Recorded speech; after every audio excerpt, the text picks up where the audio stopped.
열왕기상 19장 15절로 21절까지의 말씀을 한 절씩 교독합니다. 여호와께서 그에게 이르시되 너는 네 길을 돌이켜 광야를 통하여 다메섹에 가서 이르거든 하사엘에게 기름을 부어 아람의 왕이 되게 하고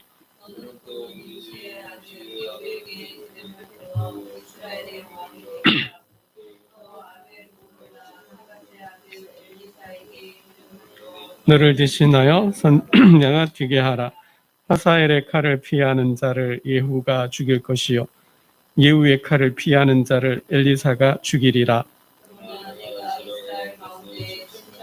남기린이 다 바알에게 무릎을 꿇지 아니하고 다 바알에게 입맞추지 아니한 자니라.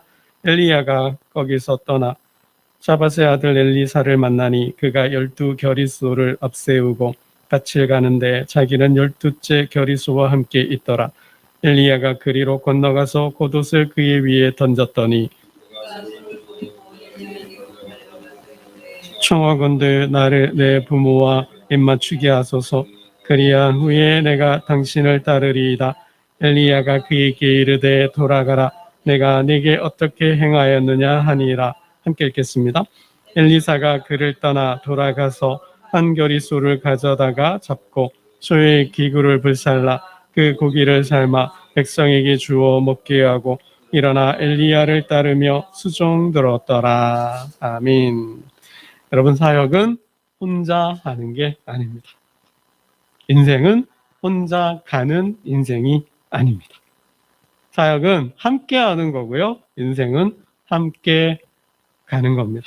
그러면서 함께 하는 법을 배워야 돼요. 함께 사는 법을 배워야 돼요. 여러분, 함께 뭐든지 혼자 하면 어때요? 혼자 하면 재미도 없고요. 힘도 들고요. 또 쉽게 지치고 또 외롭고 두렵고 벅찹니다. 그러니까 그래서 사역을 하든 우리가 인생을 살든 무엇을 하든 동역자가 필요해요. 동역자가. 함께 하는 사람이 필요로 해요. 여러분, 그래서 우리가 살아가면서 꼭 동반자라 그럴까요? 동반자. 요즘 시대가 뭐 여담입니다만 이제 뭐 애완동물 그러지 않아요. 그죠? 애완 그러지 않고 이젠 거의 뭐 가족이 됐죠. 가족이 됐잖아요. 반려동물 그럽니다. 예전에는 뭐 우스갯소리로 뭐 장례도 치르고 뭐 신방 와주세요 그랬는데 이제는 뭐 거의 이제 뭐 화장도 하고 그죠? 가서 위로 예배도 드려야 되고 장례도 막 치르고 그럽니다. 그런 시대가 됐잖아요. 그러니까 저는 개인적으로 좀 솔직히 못마땅한데요. 뭐 이게 이 사람이 못하니 또 사람의 역할을 대신 동물들도 할 수 있다고 그러니 정서적으로 감정적으로도 좋다고 합니다. 그래서 뭐 열 아들 안 부럽고 열 효자 안 부럽다고 그런 말도 나오기도 합니다. 어쨌든 이게 사람 혼자 살 수 없다라는 거죠. 하나님께서 뭐요? 아담의 독처를 기뻐하지 않았다. 아담의 독처를 기뻐하지 않았어요. 그래서 뭐요? 배우자를 주셨잖아요. 돕는 배필을 주셨잖아요. 그렇다고 해가지고 하와로 하여금 일방적으로 그죠? 아담을 도와라? 이게 아니에요. 상호 돕는 자요. 일방적 배필이 아니라 상호 배필이에요. 서로가 부족한 것을 채워가면서 함께 살도록 했다라는 거죠. 이게 이제 인간이에요, 인간. 그죠? 사람은 혼자 사는 존재가 아니라 함께 사는 존재다. 더불어 사는 법을 배울 수 있어요. 그렇지 않으면 이게 가정에서부터 이게 공동체가 안 되는 거죠. 이 전도서 솔로몬이 쓴 전도서에서 이렇게 솔로몬이 이야기하고 있잖아요. 두 사람이 한 사람보다 나음은 그들이 수고함으로 좋은 상을 얻을 것입니다. 두 사람이 한 사람보다 낫다라는 거죠. 한 사람보다 두 사람이 낫대요. 왜 그런가? 그들이 넘어지면 하나가 그 동물을 붙들어 일으키려니와 홀로 넘어지고 붙들어 일으킬 자가 없는 자에게는 화가 있으리로다.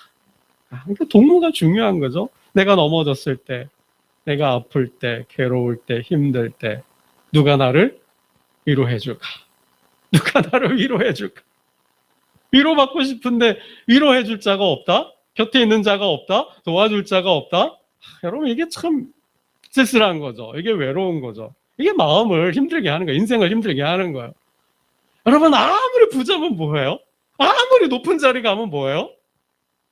나와 함께 밥 먹을 줄 사람이 없는 거죠. 나와 함께 말 나눌 사람이 없는 거예요, 여러분. 이게 더 힘든 거죠. 이게 더 비참한 거죠. 여러분. 또 두 사람이 함께 누우면 따뜻하거니와 한 사람이면 어찌 따뜻하여. 오늘 새벽 말씀이 다윗이었잖아요. 이게 다윗이 이게 함께 누울 사람이 없었는지 그죠? 이게 두 사람이 누워야 이게 따뜻한 거죠. 따뜻한 거예요.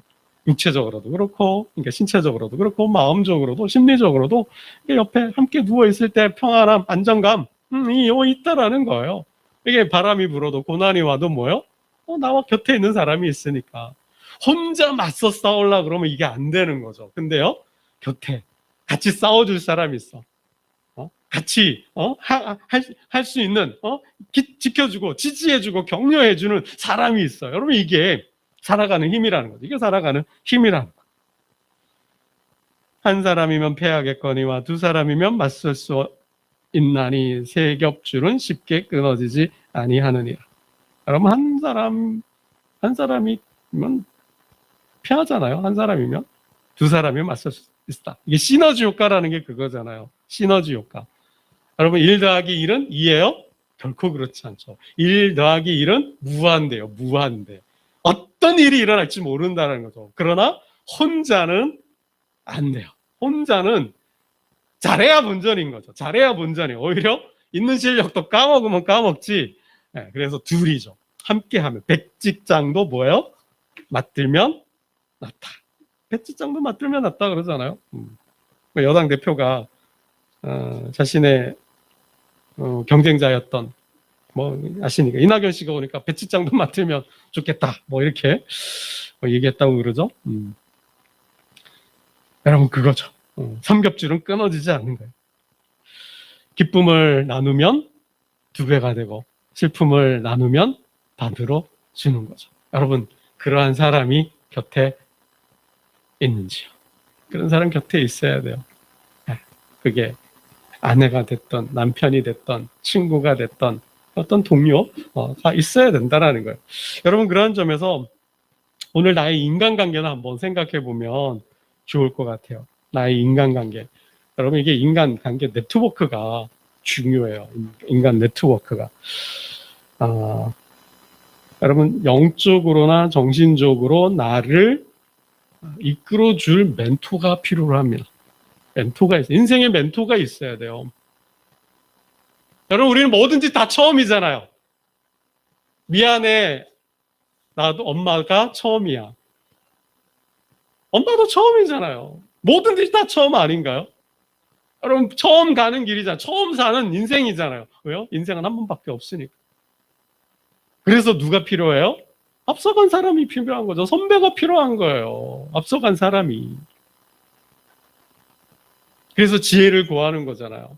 상담도 받는 것이고. 어떻게 하면 좋겠냐고.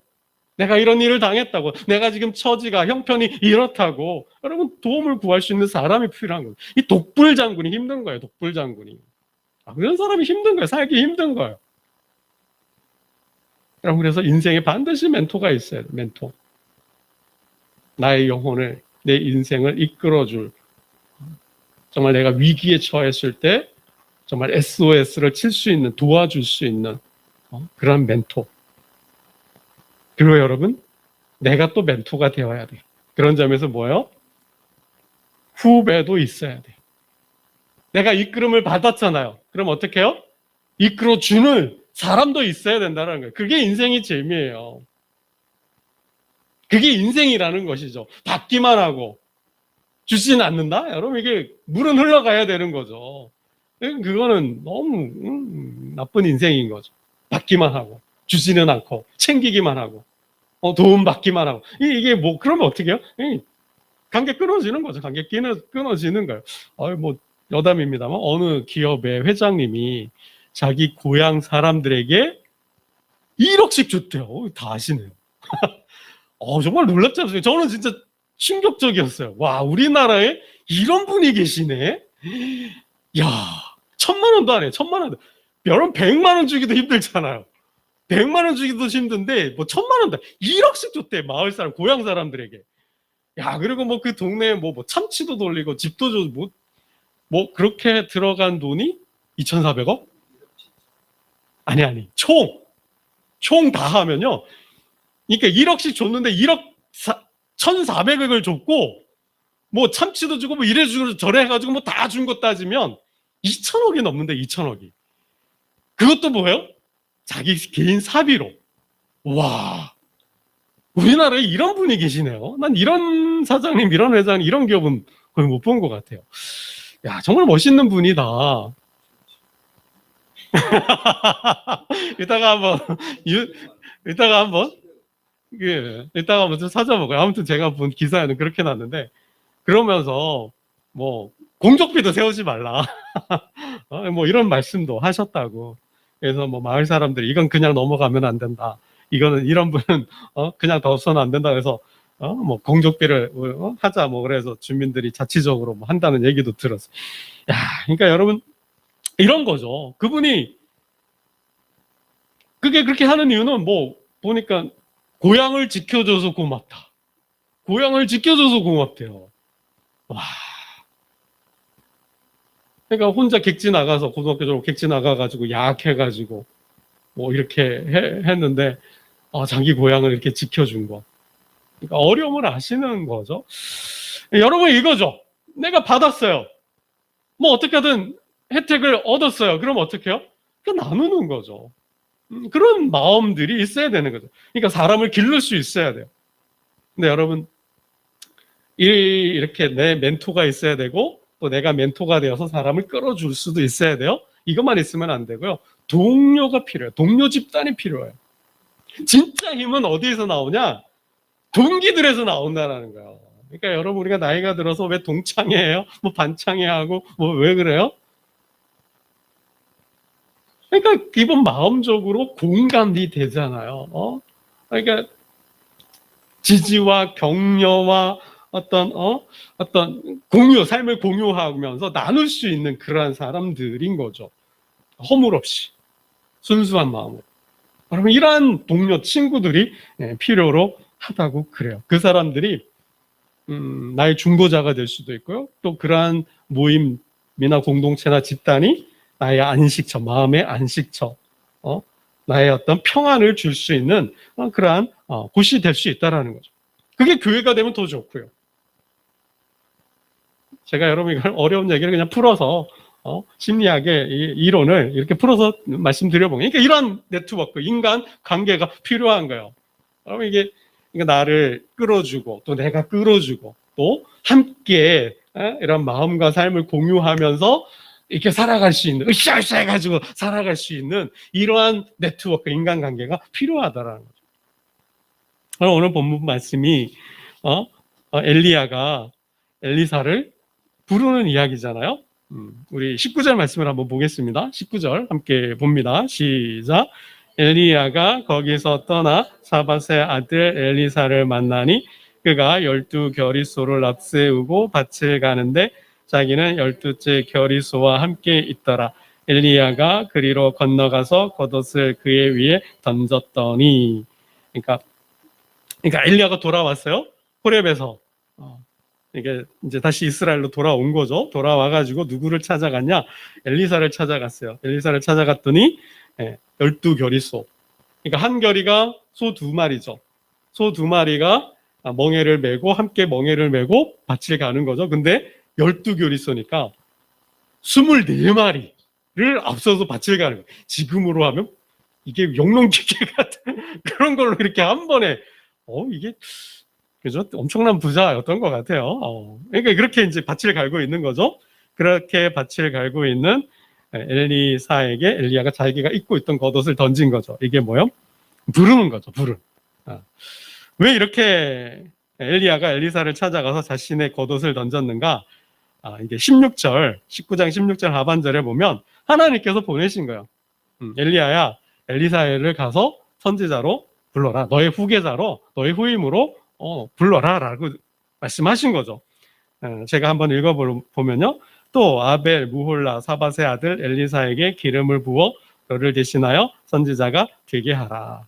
그랬거든요. 그러니까 너의 후임으로, 너의 후계자로 선지자로 엘리사를 세워라 라고 이제 말씀을 하신 거죠.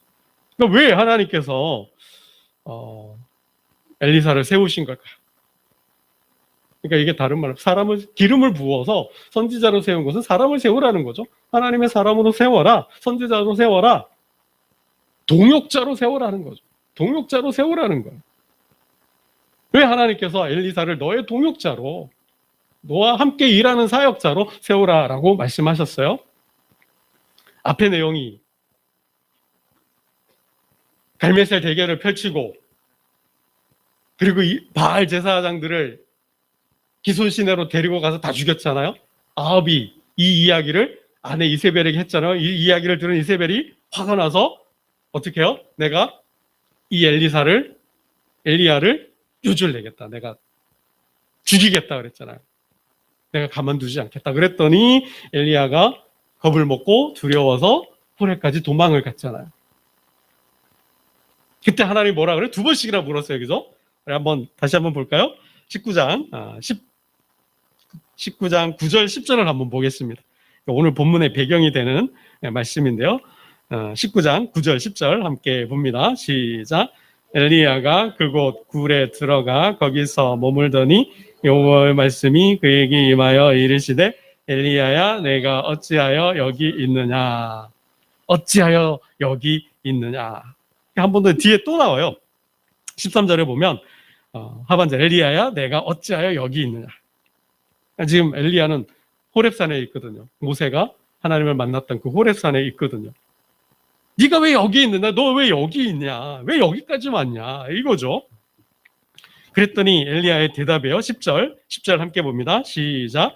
그가 대답하되 내가 만군의 하나님 여호와께 열심히 유별하오니 이는 이스라엘 자손이 주의 언약을 버리고 주의 제단을 헐며 칼로 주의 선지자들을 죽였음이오며 오직 나만 남았거늘 그들이 내 생명을 찾아 빼앗으려 하나이다. 나만 남았거늘. 이게 엘리야의 생각이었어요. 하나님 아시잖아요. 하나님을 향한 마음이 하나님 주신 그 사명에 대해 내가 열심을 다했는데 정말 특심으로 사역을 했는데 사명을 감당했는데 열매가 없습니다. 결과가 없습니다. 이스라엘 백성들은 다 하나님을 떠났습니다. 주의 제단도 허물어 버렸고요. 주님과의 약속은 뭐 팽개치듯이 그냥 다 팽개치고 다 도망을 갔습니다. 저밖에 안 남았다고요. 저밖에 안 남았습니다. 그런데 그들이 나를 죽이려고 합니다. 내 생명까지도 빼앗으려고 합니다. 그래서 여기 와 있습니다. 이거죠. 엘리야의 마음의 심정이 지금 어떤 거예요? 나만 혼자 남았다는 거예요. 나 혼자밖에 없다라는 거죠. 여러분 일단 기본 혼자 남았다, 나밖에 없다. 어떤 생각이 들까요? 기본적인 감정은? 외톨이가 됐다 이거 뭐예요? 외롭겠죠. 고독하겠죠. 여러분 인생 혼자 가려니 이제 혼자 살아가려고 하니 어때요? 불안하고 두렵잖아요. 외로운 감정에 찾아오는 또 다른 감정은 혼자 살아가야 한다는 거, 혼자 해야 한다는 거에 대한 두려움, 불안이 있어요. 그런데 어때 지금? 엘리야는 그의 고백처럼 특심을 가지고 사역을 했잖아요. 근데 열매가 있어요? 없어요? 없잖아요. 정말 그 큰 역사를 일으켰음에도 불구하고 이스라엘 백성들은 여전히 돌아오지 않잖아요. 혼자 있잖아요. 오히려 자기를 해하려고 하죠. 엘리야의 심정이 어떨까요? 번아웃, 일단 지치죠. 지칠 수밖에 없는 거예요. 그렇게 힘과 열정을 다해서 시간 들여 정말 땀 뻘뻘 흘려가면서 일을 했는데 남은 게 없잖아요. 얻은 게 없잖아요. 그때는 뭐 번아웃이죠. 이게 번아웃 되는 거죠. 지칠 수밖에 없는 거예요. 그러니 그런 마음에서 드는 거는 자신의 무능. 내가 무능해서 그런가? 이런 생각이 거죠. 무능감이 들면 어때요? 내가 가치가 없는가 보다. 그럼 어때요? 무기력함이죠. 인생 밥맛이 없는 거예요. 지치는 거, 피곤한 거죠. 의욕이 없어지는 거죠. 그런데다가 도망을 받잖아요. 도망을 받으니 또 어때요? 이게 부끄럽고 창피하고 하나님 보기에도 죄책감도 느끼는 거죠. 이게 수치감이라는 거예요. 사람이 수치스러움을 느낄 때 죄책감도 함께 오거든요. 이 죄책감 속에는 수치감도 같이 있는 거예요. 그러니까 지금 엘리야야, 내가 지금 어째 여기 있느냐, 왜 너 여기 있느냐, 이 한마디 속에는 그냥 이 엘리야의 심정이, 마음이 어때요? 하나님 앞에 부끄럽기도 하고 죄송스럽기도 하면서도 또 하나님 겁도 나는 거죠. 뭐 또 하라 그럴까 봐 겁도 나는 거고 외롭고 두려운 게 있는 거죠. 그러니까 하나님께서 이러한 엘리야의 마음을 아시고 뭐 한 거예요? 혼자 남았고 혼자 해서 힘들었다 하니 어떻게 해요? 그럼 너 이제 혼자 하지 마. 같이 해. 사람을 세워. 동역자를 세워. 이거죠, 이거예요. 그래서 엘리사를 찾아가라 그런 거예요. 여러분, 사역은 그래서 혼자 하는 게 아니에요. 인생은 혼자 사는 게 아니에요. 함께하는 사람이 필요해요. 동역자, 조력자, 지지자, 격려자. 여러분, 그래서 예수님께서 마지막 삶을 불태우시고 사시고 아버지께 돌아가면서 뭘 받으라 그래요? 성령을 받으라 그랬죠. 그 성령님이 너희의 뭐가 돼요? 너희의 보혜사가 되어줄 거야. 그래서 성령을 받으라는 거예요. 그 성령이, 아버지의 영이 내 이름으로 보내는 그 성령이 너희의 보혜사가 될 거야. 너희를 도와주는 헬퍼가 될 거야. 너희가 지치고 위롭고 힘들고 그렇고 고통스러울 때 그 성령이 너희의 위로자가 될 거야. 너희가 지혜를 몰라서 갈팡질팡할 때, 정말 그 어느 길로 가야 할지 고민할 때 그 성령이 너희의 가는 길을 알려줄 거야. 너희의 상담자가 되어줄 거라는 거죠. 여러분, 그래서 성령을 받으라는 거예요. 그리고 신앙생활을 하면서, 여러분, 우리가 사역을 하면서 하나님의 성령에 충만해야 되는 이유가 바로 거겠죠. 그 성령에 충만하면 뭐예요? 없던 힘도 생겨요. 없던 지혜도 생겨요. 없던 능력도 생기는 거죠. 여러분, 그래서 우리가 늘 성령을 사모하고 추구하면서 성령 충만함을 갈구해야 돼. 기도해야 되는 것이죠. 여러분, 그래서 예수님께서 하늘로 가시면서 세상에 남은 제자들에게 끝까지 내가 세상 끝날까지 너희와 함께 하겠다는 거. 그죠? 여러분, 예수님께서도 동역하셨잖아요. 예수님께서도 동역하셨잖아요. 제자들을 부르고. 여러분, 성경의 위대한 인물들 치고 혼자 사역한 사람들이 있나요? 없어요. 다 뭐요? 동역자들이 있었어요.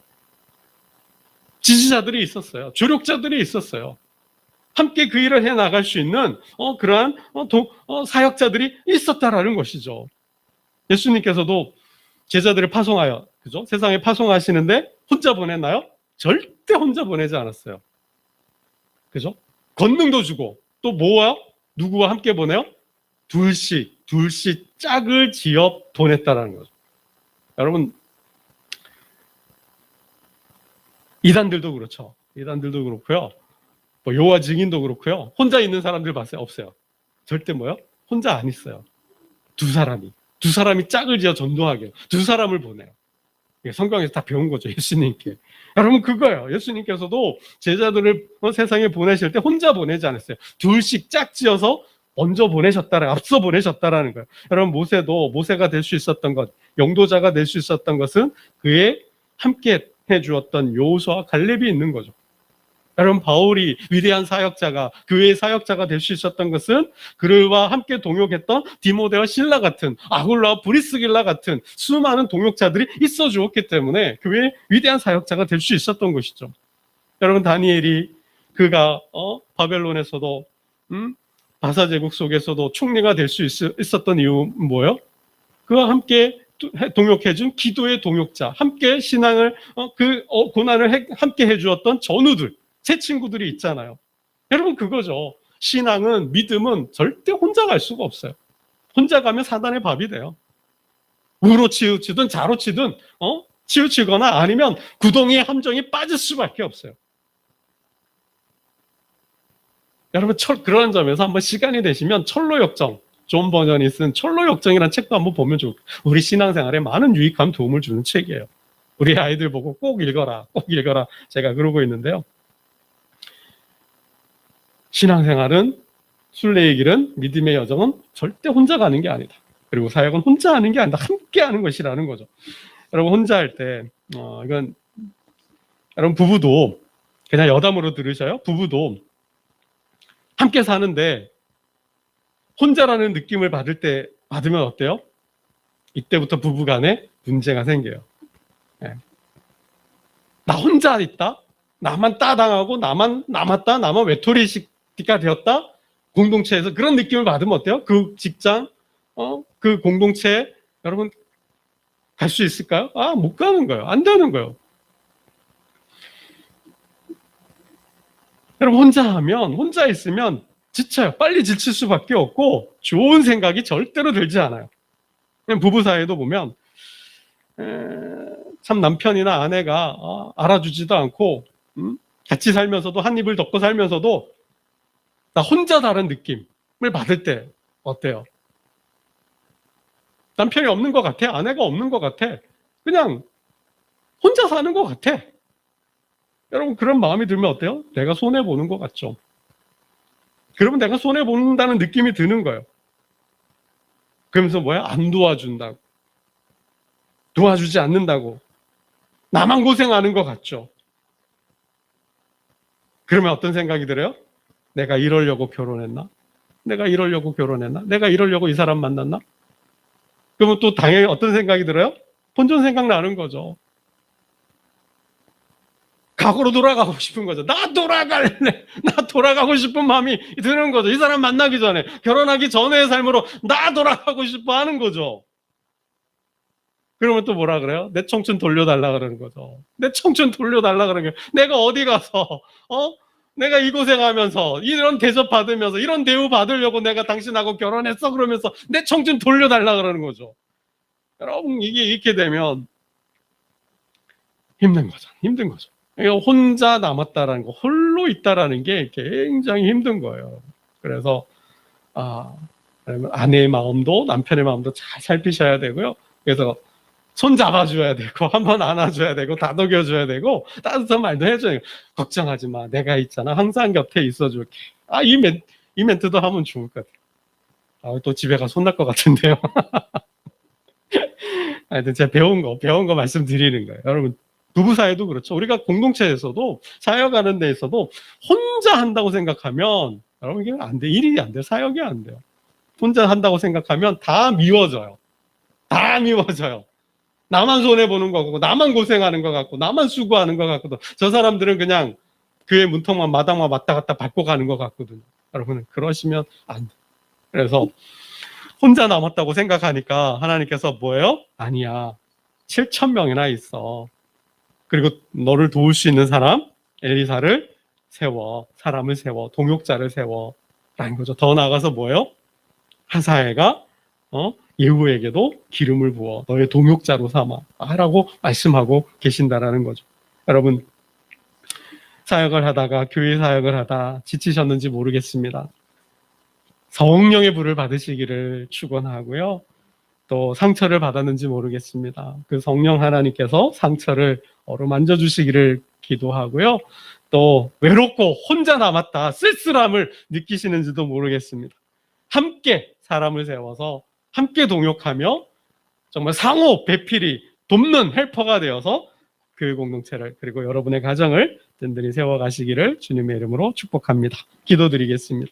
하나님 아버지, 한 사람이면 패하겠거니와 두 사람이면 맞설 수 있나니 세 겹줄은 쉽게 끊어지지 않는다 하였습니다. 함께 할 때 마음이 더욱 따뜻해지고 기쁨이 2배가 되고 슬픔은 반으로 줄어든다 합니다. 한 사람은 패하지만 두 사람은 승리할 수 있다 하였습니다. 아버지 하나님, 오늘 하나님의 말씀을 듣는 하나님의 백성들 함께 사는 법을 배우게 하시고 또 함께 서로가 동역자가 되어서 가정을 일터를 섬기는 교회를 든든히 세워가게 하여 주옵소서.